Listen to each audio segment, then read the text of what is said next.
Nou, Anton, almal van ons raak kwaad. En ek dink heel eers moet ons daarom net dit duidelik maak dat om kwaad te word is nie in sy eie reg iets meer verkeerd nie. Ek dink die absolute menslike reaksie op dinge is soms net om gelukkig te wees as jy iets goed sien. Dit is soms om bly te wees as jy 'n oproep kry van iemand van wie jy lanklaas gehoor het. Is soms hartseer as daar slegte nuus na jou kant toe kom. Is bietjie frustreerd raak as die tou by die koffieshop te lank vat en jy kan nie verstaan hoekom die ou so lank gesels met die persoon langs jou nie, so jy raak 'n bietjie frustreerd. En dan is daar situasies wat ons kwaad raak. So net soos ander emosies is kwaad een van daardie emosies wat ek dink baie menslik is. Dis deel van ons menslike kondisie. Um dis moeilik om presies te sê waar kwaad presies vandaan kom want ek dink daar is verskeie faktore wat daartoe bydra. En ek dink die ander deel van kwaad wees is dat dit 'n redelike komplekse emosie is. Baie keer is daar 'n klomp ander emosies onderliggend daartoe maar wat na vore kom in wat ons doen, wat ons sê, hoe ons voel, sien ander mense raak as kwaad wees. Mm. Ek is bly jy sê dit want dit is omdat dit vir meeste mense soos 'n default reaksie is op dinge. Neem mense ook aan dit is vir ander mense ook so. So wanneer hulle of geïrriteerd of 'n bietjie gefrustreerd voel, as jy so bekwaad. En dan gewoonlik as iemand vir jou sê, "Maar hou op kwaad wees," dan raak 'n mens eers kwaad. Maar Anton, Hmm. waar lê die lyn tussen waar mens moet hulp kry, waar die woede oorneem jou lewe en waar jy maar nog soos 'n normale mens optree en kwaad word? Um Kyk, ek dink die lyn waarop mens kan kyk in terme van iets wat jou liggies irriteer, soos 'n muskiet in die aand wat om jou bed zoom, dit help nie jy gaan daar teen die mure slaan of wat ook al om die muskiet jou pla nie. En dan dalk meer kwaad in terme van dat jy op jou kar se toeter druk die hele tyd as die karre voor jou stadig beweeg, maar jy gaan nou nie uit die motor uitspring nie, tot 'n ding situasies wat jy jou koel heeltemal verloor en dalk op mense begin skree. Dit kan in 'n werkplek wees, dit kan by die huis wees. Jy kan goed begin rondgooi. Jy kan fisies aggressief raak in 'n kuierplek en iemand anderste wat nou teen jou gestamp het hierso teen die hemp gryp en hom daarso met 'n paar vuishoue wil bydam. Um ek dink dat dit's 'n moeilike vraag wanneer jy moet hulp kry want ek dink die vraag is ook in wat is in sekere situasies toepaslik en wat is nie toepaslik nie. So as jy dalk jou irritasie baie duidelik uitspreek voor jou klein kindertjies, is dit dalk baie ontoepaslik om dit te doen. Maar as jy saam in 'n rugby span by bus is en julle weet raas en skree 'n bietjie voor 'n wedstryd om net jou in die regte geestestoestand op te kry, mekaar raak fisies op te werk, dit lyk dalk baie aggressief, maar dis baie contained, dis baie beperk tot daai spesifieke ruimte en weer eens dit kom nie op 'n destruktiewe manier na vore nie. So wanneer jy moet hulp kry is waarskynlik wanneer dit jou oor sekere grense druk wat nie saamgaan met wat jou eie waardes is nie, maar ek dink ook die waardes van die omgewing waarin jy is. Dit moet met ander woorde ook binne 'n sekere konteks gesien en evalueer word. Um ek dink ook die ander deel van dit is dat miskien in 'n sekere familie is aggressie amper normaal. Dat mense kwaad raak en so voort en dan waai dit vinnig oor. Maar iemand wat uit 'n ander gesin uitkom waar daar baie min konflik was, sal hierdie baie konfronterend vind. Want in hulle huis en hulle familie was dit net gesê jy raak nie kwaad nie. Ons bly kalm ten alle opsigte. En vir so 'n persoon mag dit dalk baie vreemd wees dat hierdie familie so kwaad raak en as die ander persoon kom kuier, gaan hulle ook so half dink, maar dis vreemd. Hierdie mense sit net en glimlag die hele tyd. Wat is fout met hulle? Mm. Die groot ding vir my van woede is wel, op ekstreme emosies wat ons ervaar, is dat wanneer mense dit ervaar, voel hulle kan dit regverdig. So veral met woede. woede-uitbarstings. Soos jy nou verduidelik dat dit konteksgedrewe en dit hang nou af hoe jy is en hoe jy daar groot geword het en so, kan ek dink dat iemand wat 'n probleem het met hulle om hulle woede onder beheer te hou, sal baie graag die wil sê, ja, maar sien, jy kom uit 'n familie waar niemand ooit kwaad geword het nie, so jy ken dit maar net nie. Of daai man het dit gesê, so ek het heeltemal die reg gehad om dit te kan doen of dit te mag sê of dit so en veral met woede kom ek agter mense is baie lief voor om te regverdig hulle gedrag. Of in ons maatskappy moet ons sekere resultate behaal. So as ek nou nie hierso vir almal op hulle tone gaan hou en soms skree op iemand nie, gaan mense nie hulle werk doen nie. So dit is natuurlik maniere om te regverdig wat gedoen word. Maar ek dink wat moeilik ook is dat niemand sal gemaklik erken dat hulle eintlik 'n boelie is nie of dat hulle die oortreder is nie. Hulle mag dalk baie, soos jy sê, dit regverdig wat hulle gedoen het, maar hulle sal baie keer sê hulle is eintlik die slagoffer omdat hulle nou in hierdie posisie is en iemand anders het op 'n sekere manier opgetree waarvan hulle nie hou nie. En nou die enigste manier hoe hulle regverdigheid kan behaal is om nou hulle stem dik te maak of hierdie persoon terug te stamp of in die kantoor weet hierdie persoon nou 'n waarskuwing te gee omdat hulle so agterraak wat dalk nie noodwendig nodig is nie. Maar ek dink dit is omdat hulle voel hier gaan iets verkeerd en hulle voel dalk buite beheer en nou sê hulle okay, maar omdat ek hierdie situasie moet beheer, omdat ek nou persoonlik aangevat word deur hierdie persoon, het ek nou 'n reg om kwaad te word en vir hulle te wys, nee, hierdie is die manier hoe ons dit doen. Hoekom raak sekere mense so geweldig kwaad waar ander mense dit kan beheer of bestuur of verstaan wat met hulle gebeur? So, Lise, kyk, dis 'n komplekse vraag want kwaad wees is 'n komplekse emosie. Daar sekere mense wat sê ons moet dit kwaad wees sien as die toppunt van 'n ysberg. En onder hierdie ysberg is daar verskillende ander emosies wat 'n beduidende rol speel as ons kwaad raak. Soos byvoorbeeld vrees, angs, onsekerheid, 'n gevoel van onregverdigheid, of ook dat daar iemand anders persoonlik te nagekom word. So daar's 'n klomp ander emosies wat onderliggend is tot kwaad wees en natuurlik is daar ook sekere denkpatrone wat daarmee saamgaan. So met ander woorde, as ons 'n sekere vooroordeele het, as ons dink dat weet ek is nou 'n ondersteuner van hierdie span en die ouens wat nou vir die ander span skree is nou weet hulle raak nou persoonlik weet dan verloor ek my cool daarso of as hulle iemand in my familie iets negatief oor sê, dan trigger dit sekere goed. Maar ek dink oor daardie wat ek vroeër gesê het van slagofferrol wat iemand kan inneem, dat jy voel almal is altyd teen jou. Alle mans wat ek nou al gedate het, stel net in een ding belang. Die negatiewe wat gebeur, hoekom gebeur dit altyd met my? Met ander woorde, daardie manier van dink, ons praat van kognitiewe skemas of raamwerke, waar dit baie keer na die ekstreme toe gaan, wat nie noodwendig waar is nie, maar hierdie persoon se ervaring is dat dit altyd so is.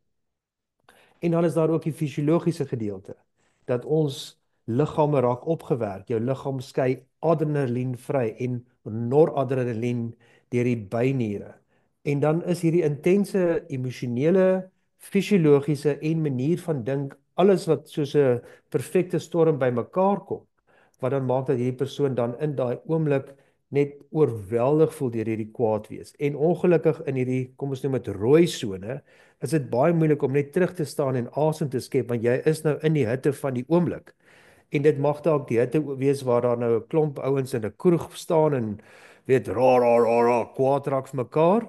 Of dit kan nou wees in 'n situasie waar mense lekker kuier om 'n etenstafel en iemand het nou iets persoonliks gesê en jy voel baie gefronteer daardeur en jy spring op en jou stoel val om en jy storm uit die huis uit wat heeltemal oordrewe is. Maar weer eens jy kan dalk jou optrede regverdig. Ek dink iemand anders het dalk oor tyd die vermoëns aangeleer om kalmer te bly in daardie omstandighede.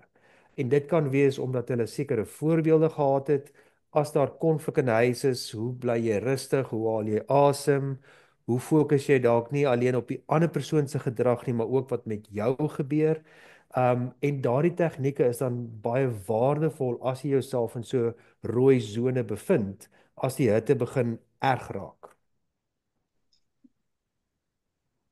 Ek sit en dink nou dat goed, daar kan dis duidelik en voor die hand liggend hoekom dit nie 'n goeie idee is dat mens moet jou woede laat buite beheer gaan indien dit wel is nie. Maar net nog steeds vir mense wat nog so 'n bietjie vaskyk in hulle eie regverdiging. Hoekom is dit 'n slegte idee om dan nie beheer te hê oor jou woede nie? Um Kyk, dit is die skade wat dit berokken. Aan die een kant kan dit fisiese skade wees. Daar's nou 'n twee ouens wat by die kroeg uitstap, elkeen het 'n blou oog en elkeen het 'n neus wat bloei en weet almal gaan nou praat van hierdie geveg wat nou daar was. So daar's nou bietjie facial damage wat aangedoen was in hierdie vuisgeveg wat plaasgevind het. Daar kan 'n gat in die deur wees wat jy nou jou vuis deurgeslaan het. Daar kan nou 'n stikkende ehm glasvaas lê op die vloer want jy het dit nou na jou man toe gegooi en dit die muur agter hom getref.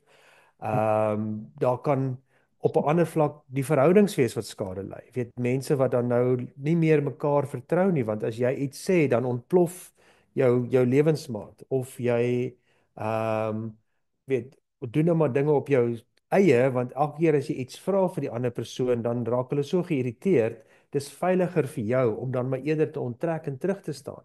So dit berokken skade en ek dink wat dit moeilik maak met kwaad is dit aan die een kant raak so 'n patroon om jouself so geweldig te ontstel oor goed dat mense rondom jou verwag nou al dat jy gaan kwaad raak en hulle bly dalk uit jou pad uit of hulle is nie meer jou vriende nie en jy vereensaam want dit is nie lekker om saam met iemand soveel tyd te spandeer wat net heeltyd hulle meer verloor nie. Um Maar aan die ander kant is dit ook nie lekker met iemand tyd te spandeer wat heeltyd die slagoffer ook speel nie en vir almal rondom hulle die skuld gee. Dit dis julle skuld dat ek so kwaad raak. Weet, hoekom ontstel julle my so? As jy net die kinders stilhou, weet dan gaan ek nie so kwaad raak nie. As jy net betyds by die huis kom in die aande en nie eers saam met jou vriende 'n bier gaan drink nie, dan gaan ek nie so verskriklik beklei met jou nie. Weet, hoekom doen jy nie dinge op 'n so daai slagofferrol maak dit ook vir mense moeilik in 'n verhouding en selfs 'n gesin, want jy moet die hele tyd aanpas by iemand anderste. En dis 'n moeilik, want dit is natuurlik dan die fisiese aggressie wat kan uitkom, maar dis dan ook die passiewe aggressie wat na vore kan kom deur ander te blameer. En ek dink mense moet ook dink in terme van die proses van aggressie. Daar is altyd 'n sneller of in Engels sê ons 'n trigger. Soos regtig 'n geweer se sneller wat iets afsit. En dit kan iets buitekant jou wees. Dit kan hierdie persoon wees wat so stadig voor jou ry in die verkeer en jy wil nou vinnig by die werk uitkom. Maar dit kan ook interne triggers sneller wees. Met ander woorde, 'n sekere idee van hoe jy graag wil hê dinge moet werk. Dat altyd is daar 'n probleem as jy iets vinnig nodig moet hê. Weet so jou eie gedagtes, jou eie emosies kan ook 'n sneller wees. En weer, hoekom kan dit vir sekere mense so intens wees? Behalwe wat ons nou gesê het van die idees wat daarmee saamgaan, dit kan ook wees as gevolg van vorige trauma wat jy deurgemaak het. So as daar dinge in jou lewe was wat traumaties is, dan is hierdie sneller nog fyner gestel althans om af te gaan as iets verkeerd loop volgens jou persepsie, jou waarneming. Dit gaan dalk nie verkeerd nie, maar jy is so sensitief vir sekere dinge as gevolg van dinge wat in die verlede gebeur het, dat jy nou baie vinnig jou gevoel kry van hier gat ons nou hier is my liggaam nou reg. En dan is hierdie opname in hierdie toename in ervaring, emosie, gedagtes, fisiologiese reaksie, jou hart wat vinniger klop, jou asemhaling wat korter word, soos met angs baie, maar daai vegreaksie wat inkom tot dit dan by 'n uitbarsting kom. Dan is die vulkaan skiet dit die lug in, hierdie lava loop daar uit, dit is rooi warm, mense hardloop weg in vrees, weet dit is nou regtig daai tipe scenario wat Hulk sy hemp oopskeer en skree en gil en so. Van nou is dit net onbeheerbaar as dit by daardie punt kom.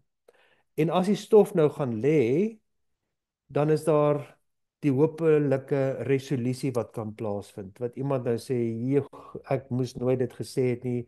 Ek is so jammer ek het nou hierdie vaas gebreek of weet jy, ek is nou nie die ou wat gewoonlik iemand slaan nie, maar ek was so kwaad gewees." En dan is dit baie moontlik dat iemand baie verleë kan voel, skaam kan voel.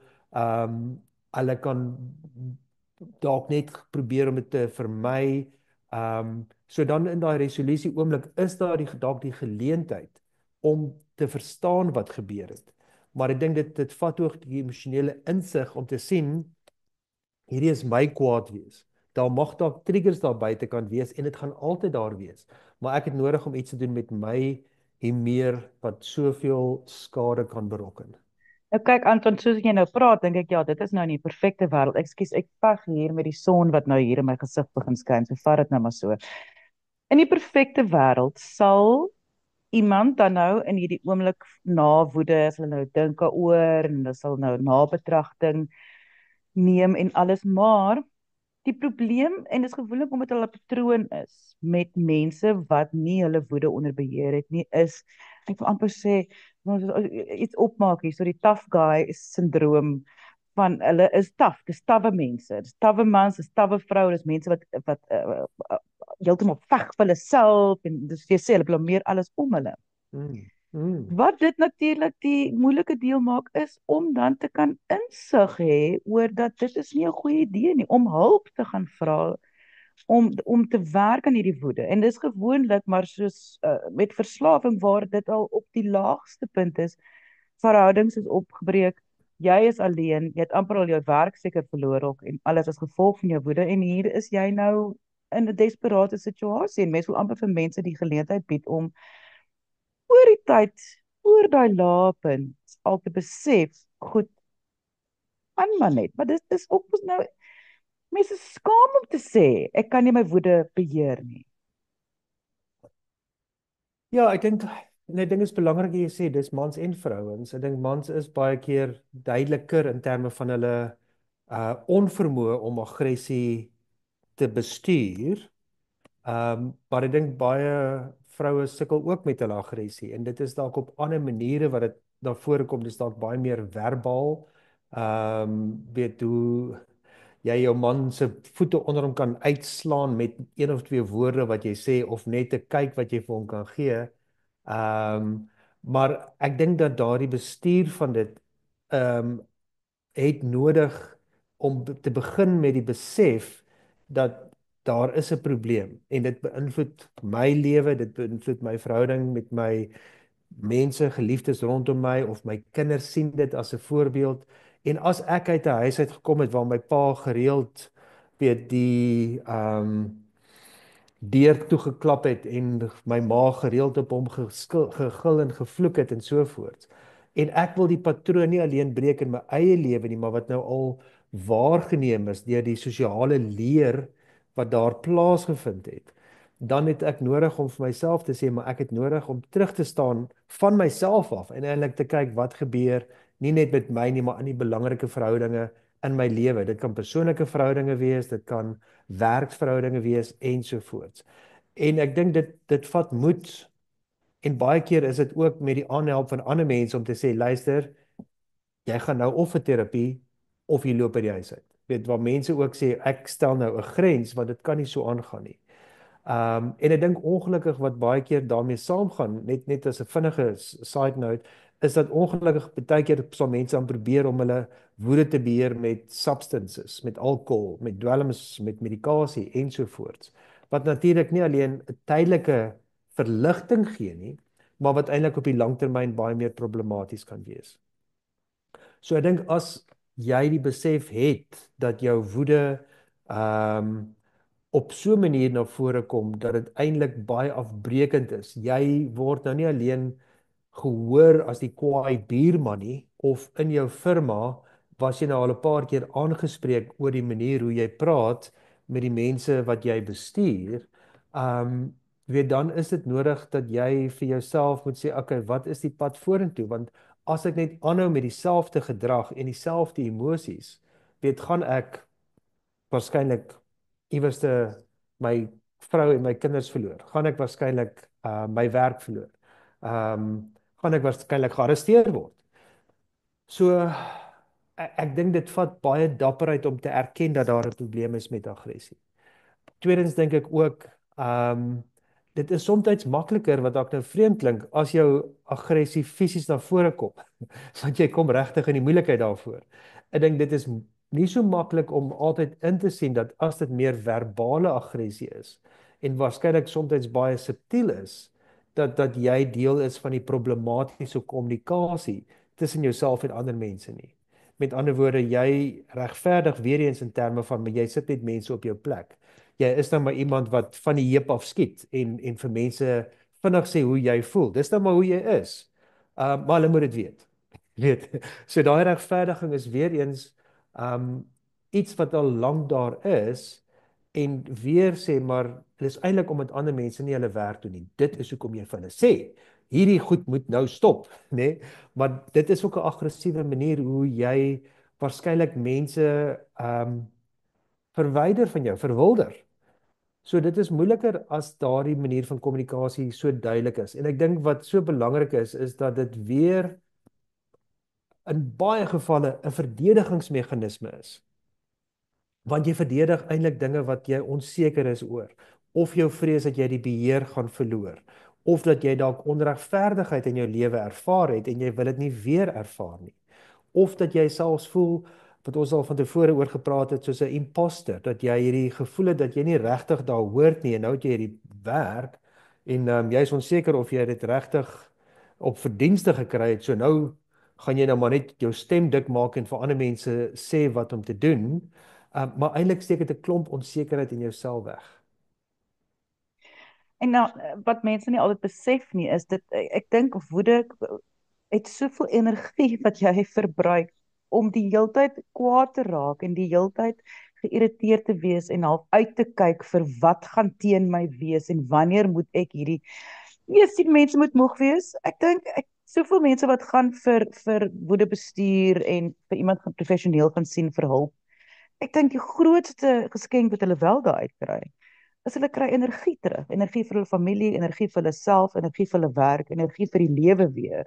En ek dink dit is die grootste ding van alles.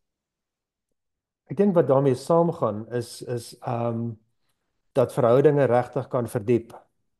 Dat kommunikasie kan verbeter. So ek 100% energie. Maar ek dink die kwaliteit van verhoudinge rondom jou en dit kan in verskillende aspekte van jou lewe wees, met jou ouers, met jou kinders, met jou man, met jou kollegas, met die ouens wat saam met jou rugby speel, met wie ook al. Dat as jy dit kan bestuur, kan jy sê, okay, as ek nou iemand gaan tackle op die rugbyveld, dan gaan ek kom loop. As ek nou iemand by die werk gaan aanspreek, kan ek assertief wees sonder om aggressief te wees. So ek kan nog steeds my punt baie duidelik maak, maar ek kan dalk meer oplet in terme van hoe ek hierdie boodskap oordra. Miskien gaan ek dit eers oefen en neerskryf en bietjie edit presies wat is die boodskap wat ek wil oordra. En nie net sommer instorm en vir hierdie persoon reguit vertel, maar luister.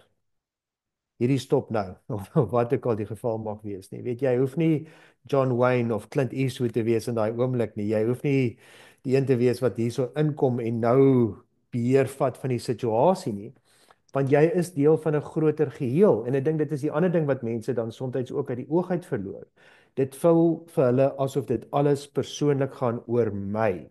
Ek is nou die een wat te nagekom word. Ek is nou die slagoffer. Ek is nou die enigste een hierso wat hierdie onregverdigheid sien en weet jy wat, nou is dit ek teen almal of almal teen my. Daai absolute tipe denke wat daarmee gepaard gaan. En ek dink die belangrikheid is juis om te sê, maar jy is deel van 'n gesin. Jy is deel van 'n span wat saamwerk. Jy's deel van 'n groep vriende. So dit gaan nie net oor jou nie. En ek dink dit is 'n belangrike kopskuif om te maak want as dit gaan oor angs, as dit gaan oor aggressie, in sommige gevalle as dit gaan oor depressie, dan voel dit asof dit net ek is. Ek sit in hierdie donker gat. Weet, ek is nou hierdie een wat almal hou my dop. Maar ook ek is nou hierdie een wat nou hierso die heeltyd te nagekom word. En hierdie ek raak problematies. Veral as jy nie kan sê nie, maar ek voel vulnerable. Hierdie is vir my erg. Hierdie maak my bang. As jy daardie meer weerlose woorde kan sê in 'n verhouding, tussen selfs vriende, wat net om te sê, maar weet jy wat, hierdie is my vreeslik moeilik as hierdie tipe goed gebeur, want dit voel net vir my so onregverdig. As jy daardie emosie in 'n meer logiese manier kan omskakel in jou kommunikasie, dan verstaan mense waar jy vandaan kom. Maar as hulle net sien hier raak jou gesig nou rooi en hier begin jy jou vuiste bal of jou knuckles word so wit soos jy die tafel vashou, weet dan stuur dit heeltemal 'n ander boodskap. En ek dink dis daardie vermoë wat jy ook vroeër gevra het, hoekom raak sekere mense so kwaad? As jy in daai rooi sone is, dan is dit net die fisiologiese wat oorneem. En dit is waar Freud begin het om te sê hierdie aggressiewe dryfkrag, so hy het gepraat van die death drive, die thanatos wat na vore kom. Wat dan net soos 'n biologiese reaksie oorneem. En later het hy gesê dit word meer gebalanseer met die eros, die plesierbeginsel. Maar weer eens, ek dink dis ongelooflik in terme van daardie tyd wat dit baie sin gemaak het, maar ek dink ons het nou verstaan, dis baie meer as die fisiologiese en die biologiese. Al sê mense hulle is nou maar so gebore en gemaak en hulle is nou maar net kwaai, maar ons moet nou verstaan dat daar 'n klomp ander faktore is wat ons wat bydra tot ons vermoë om kwaad wees soos ander emosies te bestuur of dalk nie. En ek dink die belangrikheid is, soos jy sê, as jy dit beter kan bestuur, dan is daar soveel meer voordele wat jy kan kry en minder skade wat aangerig word. Nie alleen ten opsigte van ander nie, maar ek dink ook wat jouself betref. Kyk, soos jy gesê het, woede is 'n komplekse emosie. So indien enige van iemand vra het, dan kan jy hulle e-pos stuur na lise@wsek.co.za. Ek wil ook Anton Bemer se besonderhede hier by die gesprek sit. Hy is 'n kliniese sielkundige van Stellenbosch en dat jy gaan kyk daar vir alles. En ja, deel hierdie gesprek want ek dink woede is 'n groot ding in Suid-Afrika. Ons het nog 'n ding oor kwaai wees en dit is okay om een of ander rede. So ek dink dis iets wat ons almal 'n bietjie oor kan gesels en so en dan kan ons dalk vir iemand help ook. So deel asseblief die gesprek. Julle moet 'n heerlike dag verder hê en onthou soos altyd, kyk mooi na jouself.